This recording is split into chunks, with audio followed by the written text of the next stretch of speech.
Bonjour à tous et bienvenue sur RTI 2 pour le 12h30. Au sommaire de l'actualité, les eaux usées provenant des fosses septiques causent d'énormes dégâts dans les quartiers Jérusalem de la commune d'Atekoubé. Notre carton rouge du jour s'adressera donc aux populations irresponsables pour un changement de mentalité. Et puis hors de chez nous au Tchad, les réfugiés centrafricains craignent d'être oubliés car entourés de pays en crise, le Tchad vient d'adopter une loi particulièrement progressive. Encore merci à vous de nous suivre sur RTI 2. Notre carton rouge de ce jour nous conduit dans un quartier de la commune d'Atekoubé où les eaux usées provenant des fosses septiques de certains riverains coulent à flot. Ces eaux se déversent sur la voie publique et finissent malheureusement par laisser le bitume dans une dégradation profonde. Vous le verrez, les riverains du quartier Jérusalem et les usagers de la voie vivent un véritable calvaire. Aboulaziz Guira et Clément Boko. Comment nous on venait dans ce quartier-là, ici, là, tu vois, sur du sable comme ça, les enfants jouaient ici, partout. Mais aujourd'hui, tu vois, on est dans ce problème-là. Youssouf Ouedraogo ne reconnaît plus le quartier qu'il habite depuis tant d'années. Le cadre paisible de Jérusalem dans la commune d'Atekoubé a fait place à une atmosphère nébuleuse. Pour vivre à Jérusalem, il faut avoir pratiqué le saut en longueur pour se permettre de sauter ces circuits d'eau usée. Et cette cohabitation insalubre et malsaine, les riverains le vivent difficilement. Tous les enfants sont malades, nous-mêmes qui sommes des papas, là, on est malades, les vieilles sont malades. J'ai dit que tout le monde est malade à cause de ce lot-là. On ne sait pas qui va s'occuper de ça pour que on puisse respirer un peu. Tu vois ces boutiques-là. Les dames, même pour traverser, pour aller acheter quelque chose dans la boutique, ça les crée problème. Ils ont du déménagement partout. On ne vit pas à l'aise. Les regards pètent en bagaille. On ne sait pas ce qui se passe. Quand il pleut même, le quartier même, tu ne peux pas sortir pour aller acheter quelque chose à manger. Aller à la maison, oui, tu ne peux pas respirer partout, ça sent le caca en bagaille. Les circuits d'eau usée sont multiples dans le secteur. Eh bien, le danger, il est réel pour les habitants de Jérusalem et leurs différentes activités génératrices de revenus en pâtissent. Aminata Berté, tenancière d'un salon de coiffure, subit les conséquences néfastes de cette pollution. Franchement dit, ça nous dérange. Parce qu'à cause de ça, mon activité même là, ça ne passe plus. Il n'y en a plus de mariés. Puis avant, il y avait la voie là qui sortait directement sur le goudron. Les voitures venaient et puis on arrivait à décorer et autres. Depuis ces eaux-là, on n'arrive plus à voir des clients. Il faut savoir que cette cohorte d'eau usée traverse tout le quartier pour se retrouver sur la voie publique menant à Abobodoumé, toujours dans la commune d'Atekoubé. Tenez-vous bien, cela fait un peu plus d'1 an que cette situation dure. Le constat, il est amer. Le bitume de l'artère a fini par céder. Les cavités présentes sur le goudron s'apparentent à des nids d'autruchonnes. Difficile donc pour les automobilistes de circuler aisément. C'est dangereux parce que ça nous met un peu mal à l'aise vu la situation. Ça fait que nos véhicules sont endommagés à tout moment et on doit aller au garage. Nous sommes obligés de laisser les travailleurs peut-être au niveau d'Opéra et puis prendre au niveau de Hôtel Blanc et puis continuer. Donc nous voulons que cela soit fait dans le plus tôt délai. Loin de là, le constat est accablant et les usagers qui fréquentent au quotidien cette artère s'en inquiètent fortement. Quand il pleut même, tout le monde est garé. L'eau qui descend là, on ne peut pas travailler, mais on ne peut pas travailler. On demande beaucoup de pardon, il n'est qu'à nous aider. Après la pluie là, on vous demande pardon, il n'est qu'à venir faire la voie là, ça nous arrange. Sotra ne peut pas transporter tout le monde ici. Donc si les bleus ne rentrent pas ici là, vraiment ça va fatiguer Sotra. À vrai dire, cette voie nous cause d'énormes problèmes. De un, le matin, ça fait qu'il y a des embouteillages, on a des difficultés pour aller au travail. Et puis en plus de ça, ça fait que ça endommage nos véhicules. Parce que chaque année, on passe des visites techniques. Ça ne nous fait même pas 3 mois, on a encore les amortisseurs qu'il faut changer, tout. Vraiment, ça nous fait beaucoup de tort. Les chauffeurs de véhicules d'Atekoubé ont essayé à maintes reprises de pallier ce problème avec leurs propres moyens. Mais hélas, le flux d'eau provenant de Jérusalem est bien trop important. L'eau sale, tu sors dans le quartier là, Ça nous fatigue. On a trop lutté, fatigué. Souvent, on vient arranger même. On peut arranger aujourd'hui. On finit d'ici, on a fini d'arranger. D'ici, on finit seulement. On voit l'eau sort au quartier. Garde notre travail. Nous-mêmes, on est fatigués. On ne sait pas comment on fait. On ne peut pas travailler. On a eu quelque chose, 60 chargements de peine. J'ai bien compris. J'ai tous les notes ici. Mais ça ne va pas. Nous, on est fatigués de dépenser. On est fatigués d'arranger. Moi-même, chaque jour que je suis dans Kakala, j'arrange. Même si la mairie ne peut pas la route, quand même, ils peuvent venir verser des gravats. Hein, s'ils ont versé des gravats, maintenant ils rentrent dans le quartier pour l'eau usée qui sort dans les quartiers. Là, au moins, on peut arrêter ça. S'ils ont arrêté ça, si la voie est sec, on peut se débrouiller en attendant pour que les gens viennent arranger le trou. Sinon, vraiment, ça ne va pas, hein, ça gâte nos véhicules. Pour eux, une décision doit être prise au plus vite par les autorités compétentes en vue de soulager la souffrance des usagers et des habitants de ce quartier. En attendant la réaction des décideurs, vu l'état de dégradation très avancé des rues, vu la souffrance des usagers dans leur ensemble, nous, rédaction de RTI 2, attribuons un carton rouge aux populations de Jérusalem pour leur incivisme notoire et leur comportement de tous les jours à rendre insalubre leur propre environnement. Carton rouge également à la mairie d'Atekoubé qui ne cesse de regarder ses administrés polluer l'environnement sans dire mot. Enfin, carton rouge au ministère de l'Hydraulique, de l'Assainissement et de la Salubrité pour sa passivité. Vivement que les coupables soient rappelés à l'ordre pour une solution définitive et pour le bien-être des populations et des usagers du quartier Jérusalem d'Atekoubé. Au chapitre santé, dans le souci de faire le bilan de ses activités annuelles, l'OSEF, Organisation pour la santé de l'enfant, de la femme et de la famille, a organisé un atelier de sensibilisation. À cet atelier, il s'est agi de la présentation officielle de leurs différentes actions sur la précarité des 72 heures de menstrues menées depuis leur création en 2019. C'était à Friendship Naumann Foundation, César Cocody en présence de Clarisse Konyala et Clément Boko. La période des menstrues chez la jeune fille est une période de grand bouleversement pour certaines et attise beaucoup de supputations.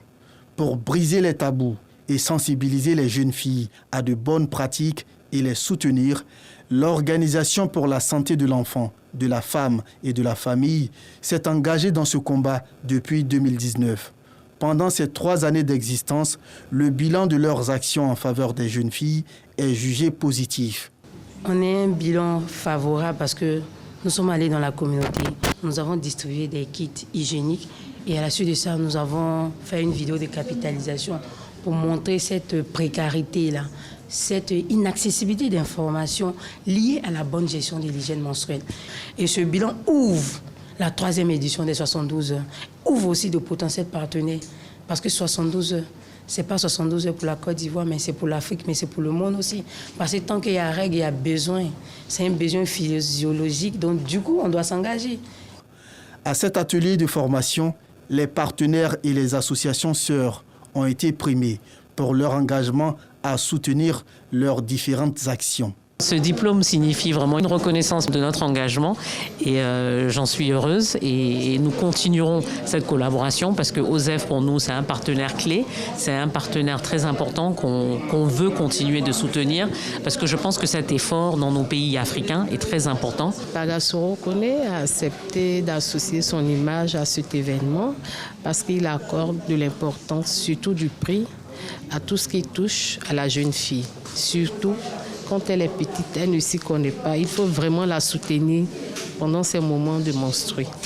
Engagée depuis 2019 dans la sensibilisation de la jeune fille sur les 72 heures des menstrues, l'Organisation pour la santé de l'enfant est à sa 2e édition.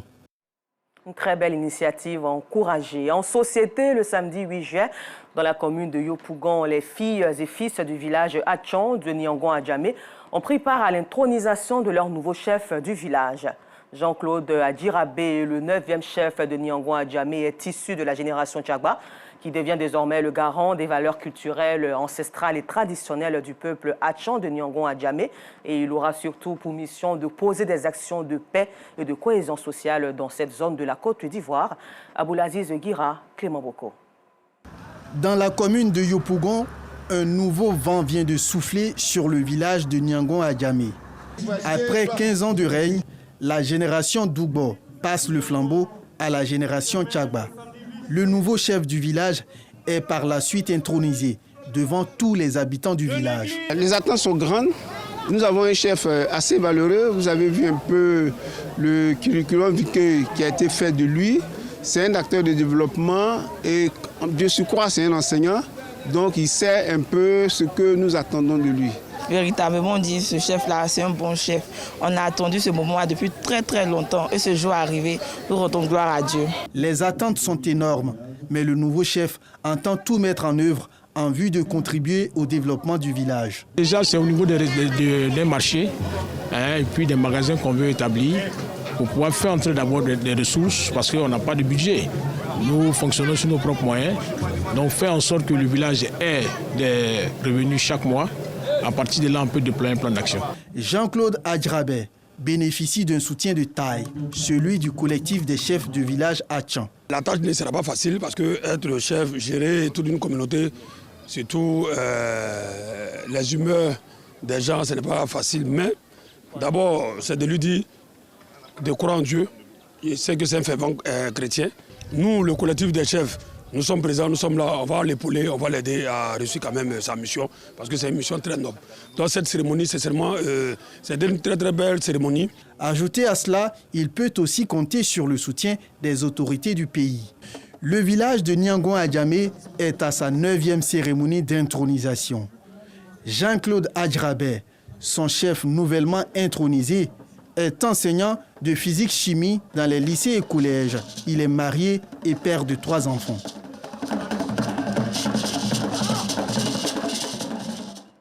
Et toujours dans la commune de Yopougon, du côté de la Locodrome, a eu lieu la journée culturelle du Grand Ouest.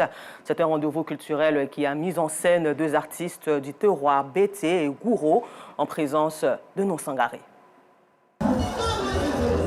Yopougon à Locodrome, au quartier Niangon. Ce samedi soir, c'est l'ambiance des grands jours. L'espace accueille la journée culturelle du Grand Ouest. Malinké du nord du pays, Nouo Diomandé n'a pas voulu rester en marge de cet événement. C'est un brassage. Aujourd'hui, nous sommes combien d'ethnies en Côte d'Ivoire? Nous sommes obligés de vivre ensemble. Je comprends le BT, je parle le BT. Je suis né dans un village BT. J'aime bien la culture du Grand Ouest. Plusieurs personnes ont effectué le déplacement pour prendre part à ce rendez-vous culturel. Un rendez-vous qui met en scène 2 artistes des terroirs Bété et Gouro. Faire un clash, c'est opposer 2 rythmes, 2 régions et 2 fans, donc 2 idéologies différentes. Les rassembler dans un lieu pour qu'il y ait une collaboration parfaite. Donc ce sont des initiatives à encourager.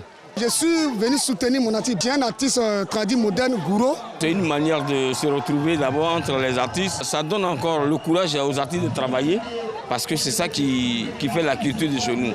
Sur scène, 2 rythmes musicaux rivalisent d'ardeur. D'un côté, la musique du terroir Bété incarnée par Cocorico Degba et de l'autre, celle du pays Gouro incarnée par Bikalou Glizan.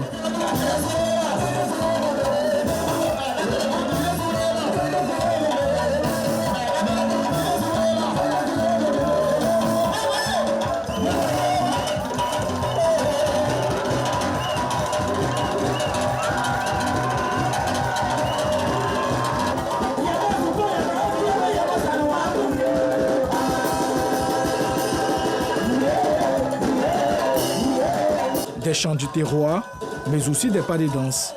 Bébé et Zaouli bien rythmés.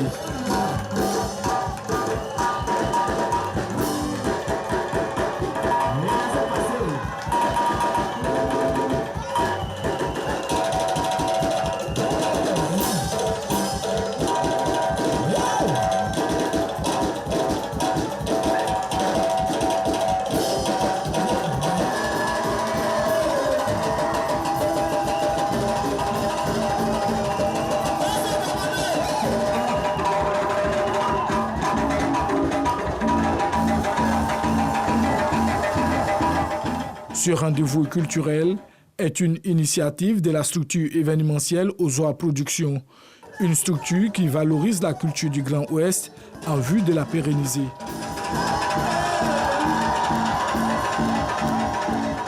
Et pour terminer, le Tchad, entouré de pays en crise, vient d'adopter une loi particulièrement progressive, citée par l'ONU comme un modèle en matière d'asile, un modèle toutefois menacé par l'afflux exponentiel de réfugiés sounadais. Les humanitaires lancent donc un appel à l'aide pour soutenir les autorités de N'Djamena et ne pas abandonner les 600 000 autres réfugiés déjà présents dans le pays. Encore merci à vous et bonne suite de programme sur RTI2, la chaîne la plus proche de vous.